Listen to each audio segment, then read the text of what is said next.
I apologize to the South Korean people for revealing something which is not positive through this incident.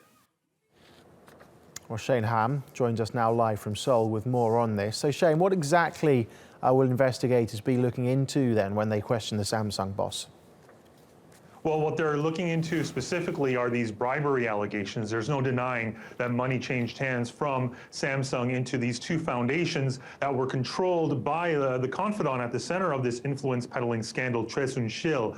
Now, what prosecutors are looking at was whether there was any consideration and what was done in return. And what investigators believe is that in return for this $25 million or so, the National Pension Service, which happens to be a state-run agency, but also the majority stakeholder in one of Samsung's affiliates, they approved this merger between two Samsung companies, Samsung C&T and Seoul Industries, to go through in 2015, much to the dismay of many investors and experts, saying that that was a bad move. So investigators will focus on whether there was any consideration in that respect. And in terms of what happens from these bribery allegations, if the investigators do indict or arrest J.Y. Lee here, then they have a connection with President Park, and that could, of course, affect the decision made over at the Constitutional Court, which right now, as we speak, is deliberating this impeachment motion that they have in front of them.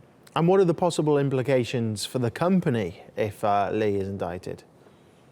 Right. Well, experts say that day-to-day operations at Samsung will probably not be affected. But with J.Y. Lee, if in fact he is indicted in this scandal, then what could happen is that major decisions or investments, initiatives or projects could be affected because there is no person at the helm in this case. But if you look at Samsung and where they are right now, they're in the middle of a succession right now. The vice chairman, who is currently being investigated, is the son of the current chairman, who is right now suffering from the effects of a heart attack back in 2014. So this merger that's in question that happened in 2015 was part of a move by Samsung to try and consolidate power under the children of the Lee Gun-hee, the chairman of this company, because if in fact or when the chairman does pass away, then the children are going to be left with billions of dollars in inheritance tax. So that's what's happening with Samsung. But as far as shares are concerned, many investors